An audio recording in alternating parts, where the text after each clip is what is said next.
Olá, tudo bem? Vamos estudar hoje sobre o corpo negro. O estudo do corpo negro faz parte dos estudos para a compreensão do calor, né? Qual o significado do calor, qual a natureza do calor. Até meados do século XIX, acreditava-se que calor ele não se comparava a nada da natureza, que calor era calor. Ele tinha suas propriedades e características únicas. Ele era chamado de calórico e acreditava-se que ele conseguia atravessar os corpos devido à diferença de temperatura entre eles. Hoje sabemos que calor é uma modalidade, é um tipo de energia. Faz parte, né, do espectro de radiação eletromagnética. E aí ele é chamado pela física moderna de fótons térmicos. Sabemos também que os corpos, eles emitem e absorvem calor o tempo todo. Então, qualquer corpo, qualquer matéria, né, ela vai absorver e emitir calor constantemente. A partir do momento que todo e qualquer corpo absorve e emite calor o tempo todo, constantemente, se a quantidade de calor que o corpo absorve for maior do que a quantidade de calor que o corpo emite, o corpo vai ter um aumento da sua temperatura. Já se a quantidade de calor absorvido pelo corpo for menor do que o emitido, o corpo diminui a sua temperatura. Já se a quantidade de calor absorvido pelo corpo for igual à quantidade emitida, o corpo ele nem aumenta e nem diminui a sua temperatura. O corpo vai manter a sua temperatura constante. E chamamos isso de equilíbrio térmico. Entenda que quando a gente fala, principalmente num curso de termofísica, que o corpo recebe calor aumentando a sua temperatura, ou que o corpo emite calor diminuindo a sua temperatura, a gente está falando de um fluxo resultante. Afinal, nenhum corpo só absorve ou só emite. Então, a diferença do absorvido comparado, né, com o emitido, que vai determinar um fluxo resultante, fazendo o corpo aumentar a temperatura, diminuir a temperatura ou manter a sua temperatura constante. E onde está o corpo negro no meio disso tudo, né? Corpo negro é um corpo ideal, imaginário, tanto que na prática ele não existe.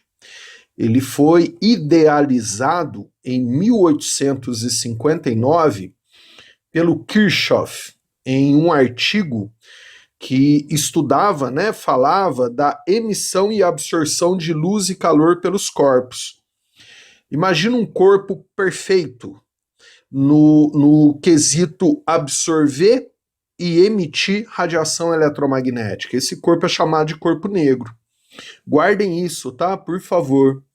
Por definição, o corpo negro é um corpo capaz de absorver toda e qualquer radiação que nele incide, sem refletir nenhuma parcela dessa radiação. Da mesma forma, ele é capaz de emitir todas as frequências de radiação eletromagnética. Ou seja, se tivermos um corpo negro imaginário, né? Toda e qualquer radiação incidente, todas as frequências, será absorvida por esse corpo. Da mesma forma, todas as frequências de radiação eletromagnética será emitida por esse corpo. Esse corpo, ele não reflete nenhuma parcela da radiação incidente. Por que que isso é importante, né? Porque na prática, né, aí a gente está falando de um mundo real, a radiação emitida pelos corpos reais, parte é emitida pelo próprio corpo e parte é emitida devido à reflexão. É impossível, na prática, você ter toda a radiação emitida proveniente do próprio corpo. E a radiação refletida, né, como eu acabei de falar, ela não é emitida propriamente pelo corpo, ela é refletida. Então foge, né, dos estudos da capacidade de absorção e emissão de radiação de um corpo. Kirchhoff imaginou um corpo negro como um corpo oco com um pequeno orifício, por onde a gente ia fazer a radiação eletromagnética entrar na parte oca do corpo. Aí, como na prática é impossível, né, o corpo absorver toda a radiação, essa radiação, em cada incidência na parede interna, né, ele é oco, parte iria ser absorvida e parte refletida. Porém, como ele é oco e o orifício aqui de entrada era muito pequeno, a radiação ia sofrer reflexões internas até ser toda absorvida. Aí esse corpo iria ganhar uma certa temperatura T e ia passar a emitir a radiação que ele absorveu. Aí a radiação emitida, produzida pelo próprio corpo, iria sair pelo mesmo orifício que entrou. Isso aqui é uma forma, né, de imaginar na prática como seria um corpo negro. E aí toda a maioria, né, absoluta dos estudos de corpo negro, eles são empíricos, eles vêm de laboratório. Aí nos laboratórios, como isso é reproduzido, né? Geralmente pega uma caixa com as paredes isolantes, por exemplo, isopor, é muito usado isopor. Você imagina isso aqui como uma caixa de isopor, ó. Aí a gente pinta a parte interna da caixa de isopor de cor preta, o mais fosco que você conseguir encontrar. Porque o preto fosco, ele absorve, né, ele tem um poder de absorção gigantesco. E aí a gente coloca dentro da caixa uma fonte de calor, uma fonte de radiação eletromagnética, como um resistor de secador de cabelo, por exemplo. E aí a gente abre nessa caixa um pequeno orifício, e aí essa fonte passa a produzir calor, radiação eletromagnética, e a maior parte dessa radiação ela é absorvida pelas paredes internas, porque ela é pintada de preto fosco. Pouca parte, né, uma pequena parcela vai ser refletida, porém, como o orifício de saída que ele é muito pequeno, ela passa a ser refletida e vai acabar sendo, em sua maioria, absorvida. A importância da parede ser de material isolante é para que não troque calor com o meio externo pela parede. E aí, toda a radiação absorvida pela parede interna, essas paredes internas passam a emitir também essa radiação, e aí a radiação emitida consegue sair apenas pelo pequeno orifício feito na caixa. Essa é uma forma que a gente faz, né, nos laboratórios, se tenta simular, né, chegar o mais próximo possível de um corpo negro, para realizar as experiências e comprovar os resultados do estudo de corpo negro. E como determinamos a quantidade de radiação eletromagnética emitida pelo corpo negro? A gente calcula essa quantidade de energia em função de potência. Não se esqueça que potência no sistema internacional, a unidade é o watt, que equivale a joule por segundo, né? Joule, unidade de energia, nesse caso emitida pelo corpo negro, segundo, unidade de tempo. Para cálculo da potência emitida por um corpo negro, a gente vai usar a lei de Stefan Boltzmann, onde a potência vai ser igual a um sigma vezes um S vezes um T elevado à quarta. Tá? É muito importante esse T elevado à quarta. O que representa, né, cada grandeza dessa aqui da lei de Stefan Boltzmann? O sigma é uma constante universal, que é a chamada constante de Stefan. que com 3 algarismos significativos, ó, e unidades no sistema internacional, ela vale 5,67 vezes 10 a menos 8. Aí unidades no sistema internacional, né? Watt, que é a unidade de potência que a gente está calculando, dividido por metro quadrado vezes Kelvin a quarta. Eu aconselho a decorar, tá? Que é essa constante, que é uma constante universal. O S é a área do corpo negro que está emitindo a radiação. Se a gente voltar aqui, ó, no nosso, né, na nossa caixa de isopor ou no nosso modelo ideal, essa área seria só a área do orifício, porque é apenas pelo orifício que esse corpo emite radiação.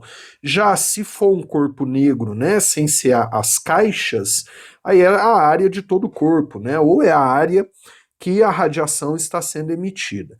E o T é a temperatura do corpo negro. Então a gente verifica por essa lei que a radiação emitida, considerando, né, o sigma uma constante universal e S a área, então imagina um corpo, né, com uma área constante.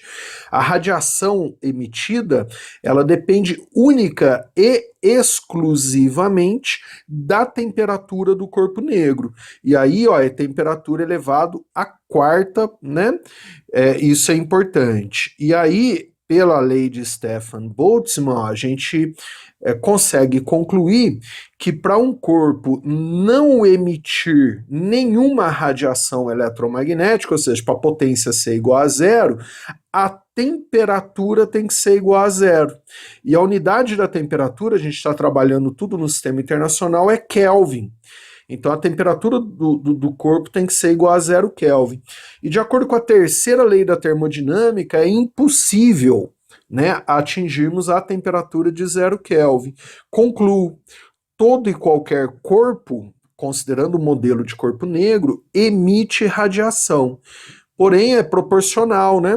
Quanto maior a temperatura do corpo, ó, maior a quantidade de radiação, né, em unidades de potência, esse corpo vai emitir. Um grande exemplo de aplicação da ideia do corpo negro são esses termômetros que medem a temperatura à distância. Eles não fazem mal, tá? Não acreditem nisso. O que eles fazem, simplesmente, é receber a radiação emitida por um corpo qualquer, a potência, né, de radiação eletromagnética emitida, e como essa potência emitida pelo corpo ela é proporcional, né, à temperatura à quarta, a partir da energia, da radiação eletromagnética que o termômetro recebe do corpo, ele consegue estimar a temperatura desse corpo, só isso, usando, né, a ideia do corpo negro. E alguns termômetros têm um laser, não é o laser que mede a temperatura do corpo, o laser ele serve só como mira, para você saber mais ou menos de onde está vindo a radiação que o termômetro está recebendo. Tanto que tem termômetro que não tem esse laser. Na prática, sabemos que na natureza, né, o corpo negro é um corpo ideal, né, ele é imaginado para os estudos. Aí como fazemos, no caso, por exemplo, do termômetro, que se utiliza, né, da ideia do corpo negro para medir temperatura à distância, como fazemos na prática? Aí, para os corpos reais, a gente pega a lei de Stefan Boltzmann e multiplica por um valor que não tem unidade de medida, é adimensional, que é um epsilon. Esse valor, ele corrige os corpos reais, né, comparado a um corpo negro. Então, esse epsilon, né, é um valor que cada corpo possui, de acordo com o seu material e a temperatura que ele se encontra, que é chamado de emissividade dos materiais. Aí aqui eu coloquei uma tabela que eu peguei do Google, né, então você pode pesquisar aí qualquer material, emissividade da pele humana, por exemplo, E aí, cada material tem um valor. Então, você tem aqui alguns exemplos, né? Ó. Então, você pega a madeira, por exemplo, a emissividade é 0,9. Ó. Você pega asfalto, a emissividade é de 0,9 a 0,98, né? Você pega aqui vidro, ó, né?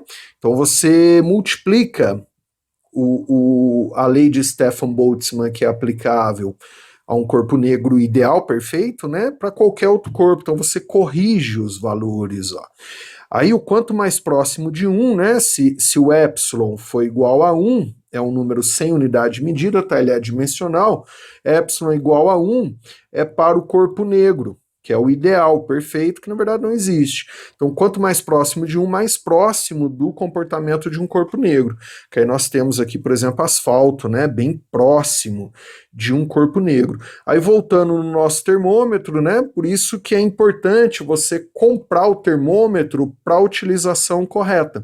Porque, por exemplo, se for um termômetro fabricado para utilizar, para ser utilizado para medir a temperatura do corpo humano, então, no programa do termômetro, né, é usado um epsilon para pele humana, né? Aí ele vai ser mais preciso para aquela utilização. E como conseguimos calcular a potência do fluxo de radiação resultante? Vamos lá. Imagina que aqui eu tenho um corpo com uma temperatura 1 e ao redor desse corpo um meio com uma temperatura 2. Você podia imaginar até outro corpo com temperatura 2. O corpo produz essa radiação, essa potência 1, e emite essa radiação para o meio. Já o meio produz essa radiação, essa potência 2, que é absorvida pelo corpo. Nesse caso, eu estou estudando o corpo. Essa potência que é produzida pelo corpo e emitida por ele, a gente calcula, né, usando a lei de Stefan Boltzmann, usando a temperatura do corpo, a quarta, né? Já a potência que o corpo, mesmo o corpo, absorve do meio, que o meio produz, que eu chamei de P2, a gente tem que usar a temperatura do meio, a quarta, afinal é o meio que está produzindo e ela está sendo absorvida pelo corpo. E aí, se a potência 1 for igual à potência 2, o fluxo resultante é igual a zero, né? O corpo ele se encontra em equilíbrio térmico, ele nem aumenta e nem diminui a sua temperatura. Aí, se você igualar as duas potências, ó, aqui você vê que as duas temperaturas ficam iguais, tanto do corpo quanto do meio, né? Estado de equilíbrio térmico. Já se a temperatura do corpo for maior do que do meio, a potência 1 fica maior do que a potência 2. Ou seja, teremos um fluxo resultante do corpo para o meio, diminuindo a temperatura do corpo e aumentando a temperatura do meio. Já se a temperatura do meio for maior do que a do corpo, teremos um fluxo resultante do meio para o corpo, diminuindo a temperatura do meio e aumentando a temperatura do corpo, né? E como calculamos a potência do fluxo resultante? Basta fazer módulo de P1 menos P2. Aqui conseguimos fazer uma observação importante. Como calculamos a potência absorvida pelo corpo e emitida basicamente da mesma forma, utilizando a lei de Stefan Boltzmann, podemos concluir que todo corpo que é um bom absorvedor de radiação, este também será um bom emissor. Afinal, se esse corpo estiver em equilíbrio térmico, a potência emitida vai ser igual à absorvida. Da mesma forma, se o corpo for um mau absorvedor de calor, este também será um mau emissor. E isso não tem exceção. O outro detalhe, né, por último, aqui terminando a aula, lembra do que MC delta T, lá da parte de calorimetria, que é a equação fundamental da calorimetria, né? Então, esse Q, que é o calor que o corpo recebe ou libera, aumentando ou diminuindo a sua temperatura, se refere ao calor do fluxo resultante. Legal, né? Eu continuo essa aula esse curso de corpo negro numa próxima aula. Não perca, tá? Essa próxima aula. Um abraço, bons estudos e até lá.